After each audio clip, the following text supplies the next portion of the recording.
Okay, we're going to go for part two because I think we got carried away because with passion and with enthusiasm for everything that TextHelp can offer in schools. So I'll just reintroduce you, Paddy. Paddy's the head of education at TextHelp. If you've not seen part one of this, I fully recommend you go back to it or continue with this one and then you can watch it later. But we've just spoken about exactly what it is that TextHelp is and what they do. And I think we probably need to get into some of the products because people probably, that's whet the appetite and people are probably quite excited. So, Paddy, do you want to talk to us about some of the products that TextHelp offers? I know obviously at the conference on the 2nd of February, you're going to be going through these in your sessions and perhaps talking about some solutions as people present questions. But what products the main products that TextHelp offers and what do they help people to do? Sure. Yeah, and thanks for having me back. I'm glad you asked me back after the first one because I think we talked and talked. Um, the I suppose the big one that people would know us for is a product called Read and Write. We weren't very creative with how what we called that one. We just went with Read and Write. But for me, it's exactly what it says on the tin. It helps you fundamentally with literacy and with reading and writing within that. Um, we talked about in the last session as well how these tools sit effectively. Think of them like toolbars.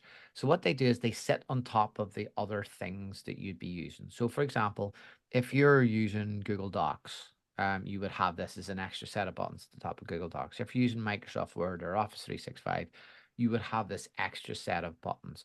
If you are on a web page, you'd have this extra set of buttons. So people then obviously want to go, well, what do these extra set of buttons do? And where Read and Write really focuses very heavy on literacy. So if you take a pretty obvious thing that people know about us is things like text to speech. So, for example, if you're on a web page and perhaps you've been diagnosed with dyslexia, you've been assessed, or perhaps you just have struggled reading some of the words on the page. Maybe they're just new to you. Maybe English isn't your first language, but to get some help and to build some comprehension, we'll read those words aloud, but we'll pace through those words and highlighting so you know what words are being read aloud as you see it. So that helps comprehension. And of course, nowadays, you can have those in a whole range of AI voices. So you can listen to those not just in what we used to call BBC Daniel, and which was very sort of robotic, but you can listen to those in a very natural sounding voice. So that then feeds in, and on the flip side of that is we then do things like a speech to text. So in speech to text, you of course can have your Google Doc opened or Word document opened, and you just speak. We do it in multiple languages, and we also do it in dual languages, which means if you want to speak in English but you want the words to appear on page in Spanish, we can do it that way as well, and vice versa. So we can do speech to text, and that's really important. We talked in the last bit about pupils who would have all these thoughts in their head and just can't get it down on paper. People like me, I was very, very poor at handwriting. I had a challenge on my pen. So I just could never write very well, but it was all here. But I had no mechanism to get my things down on paper. And I still really don't take any physical notes because of that. Um, but if you imagine you just go talk into the machine and the machine will write your words or the machine will Yeah. map it out, that really helps with that. So we build on that with literacy and we go, well, we'll give you an inline dictionary. Click a word, get a pop-up dictionary. We'll give you an inline picture reference. Click on a word, it'll give you a picture reference of what that is. English isn't your first language. Click on a word in English, maybe a new piece of vocabulary, and you'll get it in your mother tongue, maybe Arabic, whatever it happens to be is your mother tongue. So it can help you with trans language too. And then, that it adds a whole layer of things with 26 different things there that pupils can pick from, and no pupil uses 26 different things. They don't. But things like digital highlighters, the ability to turn your page into an MP3 file and effectively an audiobook so you can listen to it in a different way. And then with writing, we have predictive text, which is linked to the topics that you happen to have on your page. So if you're looking at volcanoes and you happen to be studying volcanoes, we'll make sure that the words that are presented in your sentences for your answers are linked to that topic and that level of topic. So basically, we put all of these tools in there that sits on top of whatever people are doing. And that means you've got support with literacy on all aspects of it. You've got support with study. You've got support with focus. We can give you the words line by line if you want. So whatever you need for learning, what extra additional supports you might need, or whatever you just may want because it just helps you in that case maybe focus better.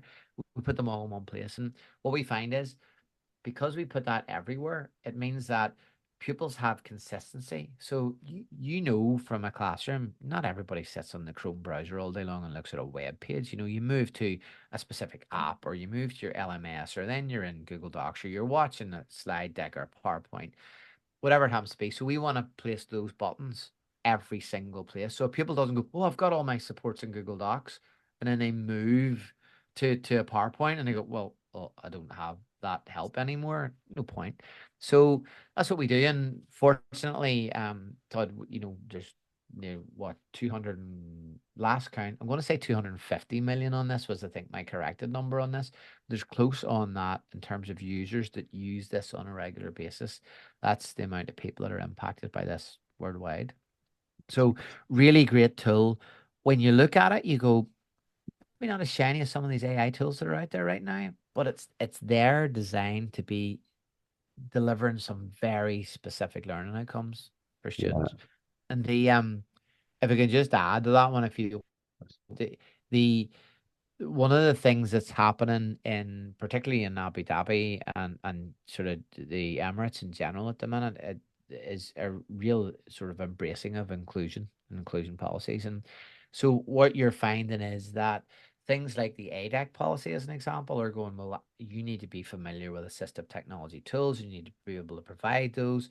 And this is one of those tools that can help every student. But then the other side of that is there's another thing, for example, in the ADEC policy talks about, well, actually you need to put access arrangements in. And that is obviously for high stakes exams, whatever your board is, whatever your curriculum is for your school. At that point, you can't put in assistive technology in, on a geography class on day one, and then come to the geography exam at the end of the season, and not give a pupil access to those tools. But you have to do it in a compliant way. So things like read and write is the full gamut of all those buttons throughout the year. Pupils have all the help they need. But the things that they're allowed to use in exams, it limits those just when you're doing the exam. So it means for us pupils get supported with that tool all year round, which is really good and ticks a lot of boxes on policy for sure. And I mentioned to you off air that I've asked for my session to be moved so that I can attend one of yours. Ah, And my session is actually on the problem with one of what I see as one of the problems with education is it's a bit of an obsession with shiny things. yeah, And actually, what you want is things that have extreme utility. Um, yeah, and this is very much something that not going to stand around and say, "Oh, we're the greatest, newest, shiniest. Come and look at us, older magpies." yeah, It's like this is going to work. It's going to be yeah, useful, and I think yeah, I'm hopeful in my talk. I'm very optimistic that there's a change in perception of how technology can adapt learning for students, and I think that is a very much about utility, and that is literally what you guys do. yeah. Um, the other product that people might have heard of, or I'm saying this as though I'm all people, is Equatio. So could you talk us through that a little bit? Because I know it's obviously based on the same sort of principles, but it's obviously a different product. It is same principle in mind in that we've always been known as a literacy company. And part of the challenge about say about 8 years ago, we kind of looked at it and went, right, well, what happens whenever if you struggle with literacy, what happens when you get to the maths classroom, right? And look, there's unfortunately there's a number of facts that always exist in the maths classroom. There has been up until quite recently generally less technology applied in the maths classroom, and that's fair, and that's not a slight on anybody. It's just the nature of the subject. With accessibility when you're in maths, what happens if you can't read the words for that typed out maths problem? What happens if, in the case we talked earlier about reading, right? We said, well, you got all these thoughts in your head and you just speak the words and they're typed out on the screen, all good. What happens when you get to maths and you want to do, x squared plus y cubed equals 4? Like, how would you do that? Well, you can't do that with speech to text. So what a Equatio does is give you, again, a toolbar approach. So wherever you're doing your maths, you're doing them in your LMS, you're doing them in your app, you're doing them in your Google Docs, your Microsoft Word document, your PowerPoint slide deck, wherever you need to do maths. You can, for example, handwrite maths on your tablet using a stylus, and it'll automatically turn it into written maths on screen. You could speak math content, um, and it will transcribe that directly for you, just like you were speaking words. Yeah. But also it makes it accessible. So as if you're looking at maths on a screen, perhaps you have dyslexia, that maths is potentially going to be as confusing to you in terms of comprehension as words on a page in a sentence. You can just simply click on the maths and it will read that out aloud for you. So we took that and we said we can make maths more accessible, easier ways to put it in and easier ways to get it out. And then we started building on that and saying, right, well, what's actually next on that? Can we help with graphs? So we put graphing in there. Mm. Can we help, for example, with handwritten maths? So what we can do, let's say you're a teacher and you want to create a good maths resource. Long before AI, with Equatio, you could just take a photograph of the maths with your mobile phone and it would turn an entire handwritten set of maths model answers into typed maths questions and pop them straight on a page.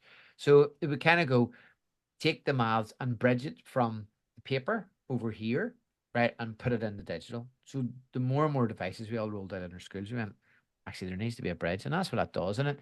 Look, it does it in, for example, if you're Google School, it'll add all those features into, say, Google Forms. So you can have auto marking quizzes that you're able to put graphs in, diagrams, mathematical content. We have like in our maths content, we have I think about 350 different custom shapes.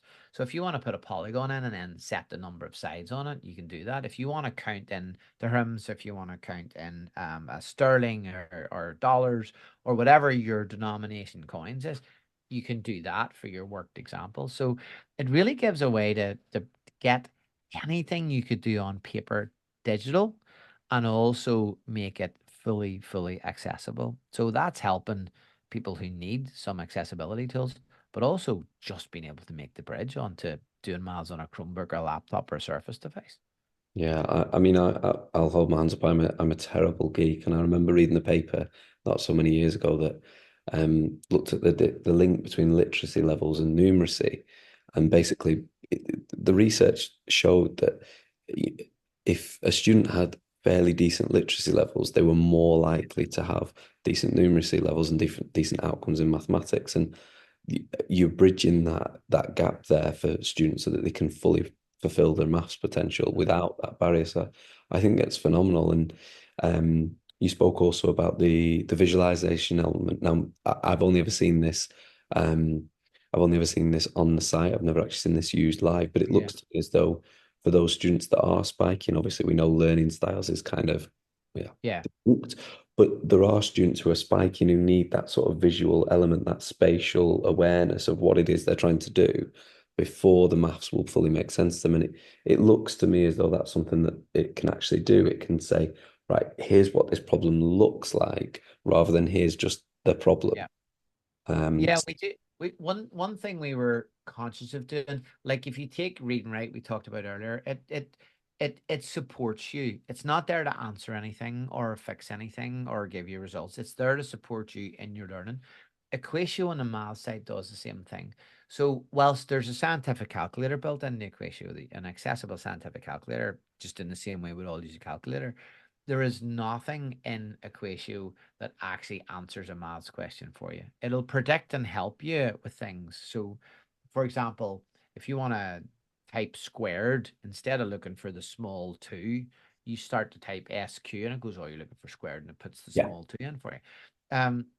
But the whole thing with Equatio and how we're embracing AI, for example, in Equatio, we have a thing called Math Mentor in there.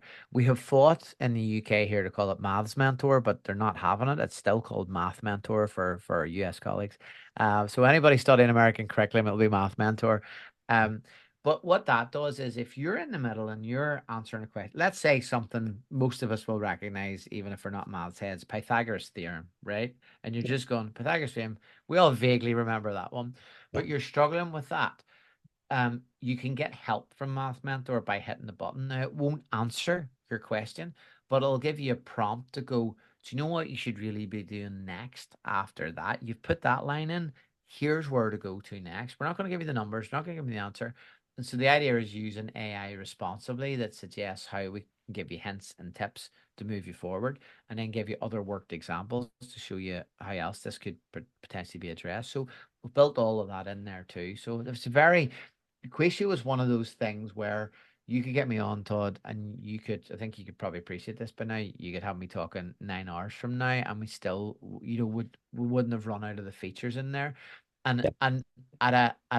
an event like, it's coming up in Abu Dhabi, it'd be difficult to get a Quatio across in half an hour or an hour. So you kind of focus on very specific things that can help. So you're here to talk about workload. We'll help show you that. You're here to talk about how you digitize resources. We'll help to. You're here to talk about generating Google Forms. We'll help you about that. So certainly encourage anybody to explore Equatio, because it is one of those rare tools that you go, there's something in it for everybody. It's kind of an all things to all people, but it never gets used like that. Somebody will find the one thing in it where they absolutely adore. Maybe as a teacher, it's about your resources, or it's about your Google Classroom integration. And as a pupil, it might just be, I like listening to maths. It's far better for me. I understand it better. I know what that symbol means. What's the squiggly thing? Oh, that's sigma. Oh, I get that. But what does sigma mean? And then you can get the meaning and help for that as well. So, No, that's brilliant, and genuinely, I think the conference there'll be a lot of teachers there, who are working in the sort of STEM or STEAM subjects, depending on your bent. That's a big sort of passion in the city because of the engineering background, and yeah. a lot of teachers will go there with potentially a 8 or 9 year old who's better at maths than they've ever been. Well, what do Yeah. I do with him? And equally, there'll be someone there with a 14-year-old who used to get it, and all of a sudden he's just stopped getting it. And there's so much that you guys offer, within Equatio, and but also across the suite of products that you have. But the thing you said there that struck me is that one of my colleagues, former colleagues, Mikey McCauley, had this great idea of having these starters. He had a group of boys who, they just had lost a little bit of interest in maths around that point. I seem to remember it at the same age, 13 or 14. And what he'd done is he'd switched it so that the worked examples were very much related to their lives, and they could see a purpose for them. So something as small as it being in dirhams rather than dollars, that Mhm. matters. But Yeah. the the thing that he'd done, which I think, I'm right, please correct me if I'm wrong. I'm sure I don't think I am, but um, he'd started to do things like these boys were very interested in football. Like, you want to hire a football pitch. Football pitch A is this much for this amount of feet. This is how many players you can have. Yeah. Work out the area of the pitch and the cost ratio of that. Probably for them, quite able students, fairly easy maths, but they're doing the skills, and they know Yeah. why it's purposeful. And correct me if I'm wrong, but Equatio can kind of do that type of thing as well, whereby it targets the. Yeah, absolutely, and that actually sort of comes back to something I haven't mentioned, which is all of our tools are inbuilt, and the overriding principle behind them is UDL, Universal Design for Learning, and that's one of the sessions that we'll be having at the conference, as you know, Todd.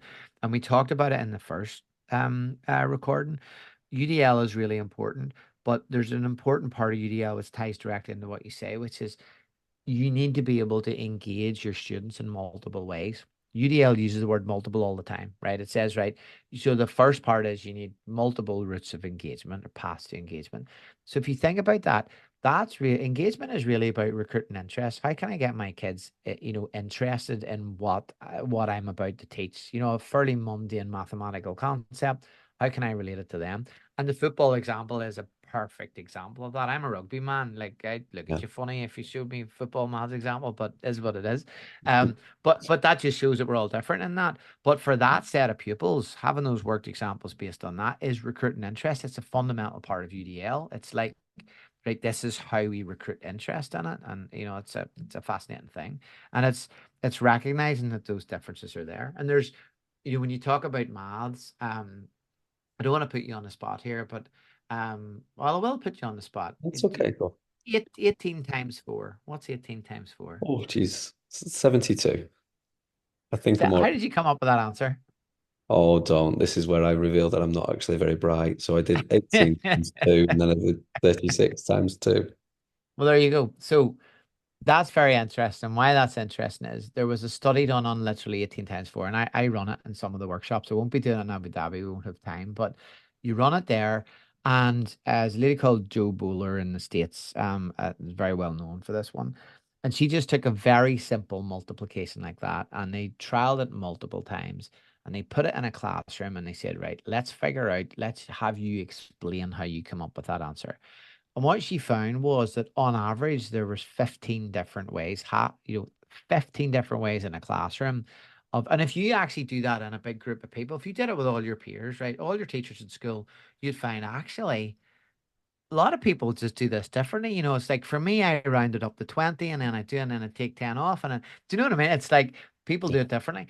But what it shows is something that we kind of all know, but why inclusion is important and those sorts of tools are important, that you can approach maths in some very different ways. So, you see in that example that some people don't actually work it out mentally in their head. They prefer to get pen and paper and start to draw cubes, and they're maybe take a little bit more time, but they get the right answer. But it's because of the way they're thinking. Equatio and these UDL principles are designed to go, right, look, this is a standard mathematical question, right? 18 times 4 is just multiplication. But we want to give you all the tools. Do you want to write it? Do you want to speak it? Do you want to draw pictures? Do you want to put cubes on? Do you want to put circles on? Do you want to put footballs on? What do you want to do? So we give students all the tools, and that's a real fundamental part of UDL is going, look, we'll give you the tool. You have multiple routes to actually get there. And that, it works really well. But worked examples like that are just a really good explanation of why, yeah, we all think slightly different, even though we're probably all taught exactly the same way. But Yeah. your brain computes it differently at times. Yeah, we talked before about sort of masking. Well, I think that's an element of masking, isn't it? We all sort of go, well, the teacher said to do it that way, but I can't really think of Yeah. it that way. So Yeah. there's a sort of democratization of thinking in what you said there, because then you're all kind of aware everybody's doing this slightly different. We're all getting there, but Yeah. Yeah. Yeah. Yeah. slightly different. And actually, genuinely, I'm 38 now, shouldn't be embarrassed about not being, you know, queued up for Harvard for a maths doctorate anytime soon. I shouldn't be embarrassed about it. I'm okay at maths. Yeah. Um, but I genuinely thought you were going to go, oh, bit awkward. People who do it that way tend to be, yeah, No, no, we're all different. That's the only takeaway from that. and I Yeah, knew yeah, you wouldn't do that, and I yeah. knew that that wasn't the thing. But there's such a stigma around It's something, there. particularly with maths, is that stigma of what if people find out that actually I'm one of the strange ones that can't? Well, in actual fact, we're all doing it in a slightly different way, um, and a lot of it is about learning the processes and going through those strategies. So, I think that's something that just in terms of people's confidence with Mm. a subject where confidence can be very low, I think that's a fantastic tool for, well, not just primary educators. I was going to say primary educators, but you could see the impact across there, across all levels of You know, education. you know what, what's interesting actually about our tools is, when you look at whether it's reading right or look at Equatio, kind of the two big tools for us. People look at it, and what is actually quite hard to explain is if you take reading right as a literacy tool, right? A younger primary school child will be using the exact same tool as somebody doing their PhD. Yeah. Like it does not change at all. Like we don't make a different version. We don't, it's no different, right? So it's designed to be there to go, there are no barriers to this. But if you want to stretch and challenge and go as high as you can fly with this, it's there. It's the same thing. And Equatio is the same. We have 6 and 8-year-olds using Equatio because they're using the visuals and the manipulatives because they can touch it and they can look at it and they can work through those examples. Equally, we have had PhD papers written using that as the core tool for generating the maths. There is no difference. Like there's no button change, there's no text change, there's no language change. You don't install a different version. It's just the same. And sometimes people get blown away by that. They go, "Oh, yeah, but what's your version in the UK?" You're like, "What's your version for Key Stage 1 then?" I'm like, no, it's the same as you use in Yeah. university. No, but it Which is is. which is actually fantastic, because if you're needing this, if you've if you have a need age 7, this is going to be something that can stay with you and can help Yeah. you unlock that potential. We keep talking about that phrase, or I keep, but all the way up until when you do your PhD in this subject that you're actually really good at. You Absolutely. Yeah. just need this slightly Yeah. adaptive tool.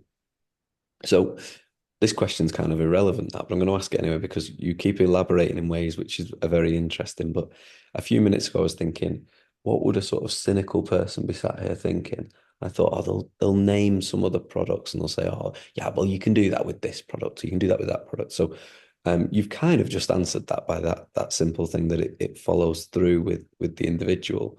But what else, I suppose, now is what I want to. What else makes TextHelp's tools different from the other educational technologies that cynic in the room will say, oh, well, that one I, does it.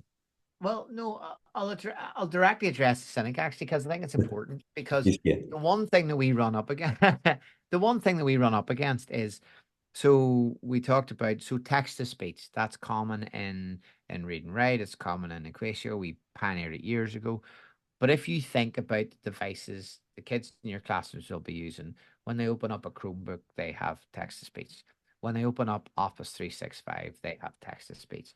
And when they open up their iPad, they have text to speech. So look, those features are there, and we would never go, oh, don't use those. Ours are better. We believe ours are better because we have more experience in it. We got more AI voices, and uh, but the important thing about the differentiation of our tools versus the inbuilt tools comes down to something that I mentioned earlier, which is consistency, right? yeah, So if you if you're on a device, you only have that text to speech in certain places and in certain apps and tools. So if you're and this is not a blast of Microsoft because we so love what they did because they brought accessibility and text to speech like to the fore and they pushed it very hard and continue to do so. So like there's no negativity from around the same with Google. But if you think about it, that's all well and good, but it's all well and good if you're only ever looking at a web page or a Word document. You know, if you're in another learning environment or you're looking at anything else, suddenly you've lost those tools. So that consistency is really important, but also bear in mind that things like text to speech are really designed with very specifics in mind. They're designed, look, you have struggling readers is what they all talk about, and it's dyslexia. But if you think about the variation in any classroom, you have pupils there that will have comorbidity. Some of them will have autistic traits, ADHD, lots of prevalence of that now. How do we focus better? So you need to provide a way that means that all of the differences that are in your classroom are supported. Text to speech on inbuilt tools are generally support a very narrow percentage of students, and they're very powerful. Like I'm not steering away from that at all. But if you're genuinely about an inclusive message and going, we want to support every child in a way that they deserve to be supported, no matter what their needs are, a tool like Read and Write or Equatio for Maths is there to support every single pupil, not just that kind of subset. The last thing we would ever want to do is see kind of stigma being brought in of using those tools because only those three kids there end up using it. Um, and so, yeah, we're also on the other side, we're also very fortunate because over the last 3 or 4 years, we've bought all the competition in the world. So we own lots of the brands that you see. So people like Clara Reed and AppWriter across the world, and all of those companies are part of the TextHelp group. So they're all our companies. We have actually nearly 34 products, I think, now at the moment because we tend to buy the companies that are adjacent. But what we don't do is close them down. We don't stop their technology. We don't want Read and Write just to be the only tool left. We want to make sure ultimately that pupils have a complete choice on what they use, and we just want to make those tools better. So we've never done that and just closed the tool down. We've kept them there and we've made them better, and that's kind of like building your own competition in a way. But it's for us, it's about right. We need more than just the inbuilt play button. We need to be able to provide a suite of tools that a pupil and a student can get all the support they need. And it's about consistency and being holistic for every pupil. yeah. And I think probably people don't realize that the part you said there, Clara Reed's a great example. Probably a lot of people wouldn't have kind of realized that that was part of the TextHelp family, if you like. Yeah, and Um, if there's any of the attendees have taught in US schools, for example, they would have been familiar with tools like the Don Johnson tool, and I'm not talking about Don Johnson from Miami Vice, which is what everybody says. So those of a certain age will remember that. But all those tools are all ours. That's all part of the TextHelp family. So wherever you've been in the world and wherever you've taught, it's likely that you've used one of our tools, even if you've never come across Read and Write. Absolutely. Great. So we've answered that cynic. He can go away now. But no, it's good because I think sometimes, and I'm not accusing Microsoft of this because I think you're right. I think there's a well-intentioned aspect to that, but I think there's sometimes within schools. I thought, well, we've already got a thing that can do that, and Yeah. it's like, well, no, you've got a thing that can sort of do that and can be adapted to do that, but it's not actually designed to do that. It's not built in to be part of that. When, your tools really, that is their sole purpose is for this. So Yeah, there's that's a it. good example of that, Todd, though, if you don't mind me chipping No, in no, on that please. one. And in that we talked about exams earlier, and if you think about that, if you used, say, immersive reader, which is the reader button in Microsoft, brilliant, right? Sounds great. Press play, reads it back, and you're using that all year long, right? And then you get to do your GCSE, your iCambridges, or you're doing your IB piece, whatever it happens to be. You would expect under access arrangements to be able to get access to the same features, but no, you can't use those tools. They're not validated or permitted in an examination environment or an examination hall. So suddenly what you're doing to a student is giving them all the support throughout the year because you've given them the fancy play button in Microsoft. And then you're going, oh, by the way, this is your LSA. Your LSA or your TA is going to sit and read this paper out to you. And you're going, no, but I just press the play button and I listen to it, and that's what helps me out. Yeah, but you're not allowed that because Microsoft actually isn't compliant in those assessment scenarios. Same is true of Google and stuff as well. So there's a very powerful argument to say, look, again, we'll give it to you everywhere, but that includes exams. And we mentioned earlier, the ADEC policy is very, very, very clear now on access arrangements have to be able to be put in place, and it has to be a pupil's normal way of working that they access throughout the year. So if your normal way of working is Microsoft and pressing that play button, you ain't getting that in exams, and that's a problem. That's a real exclusion rather than inclusion problem. 100%. And then if anything, you're kind of then making it worse, aren't you? Because as you say, in Yeah. normal way of working, nothing worse than on, we talked before about rugby fields and football fields, nothing worse on match day of all of a sudden, your lucky boot split or Yeah, you know, exactly. That's true.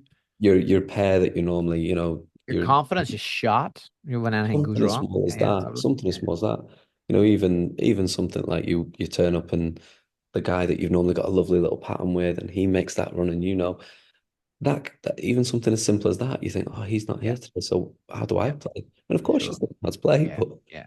the small change. So no, you're absolutely right there. I think that phrasing from our deck is really, really powerful, and the fact that you guys can help schools to fulfill that is something that hopefully, I don't think I need to say hopefully. I think loads and loads of people and school leaders in particular, but teachers as well, will be on.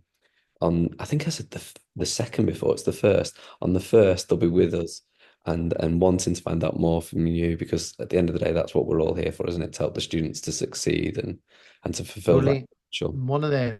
I think I can't remember the running order, but certainly check the shed if you've registered for the event. We do have an ADEC inclusion policy. So we talk about in that session, right? What does inclusion look like? What does the policy actually say? And how does practice and technology tools such as those and others, but to such as tools from us, help actually you comply that with that? And then fundamentally, if you're complying, that means you are being more inclusive. You're applying those inclusive practices. So we're going to cover that. I think it's the first session of the day, but do check the shed.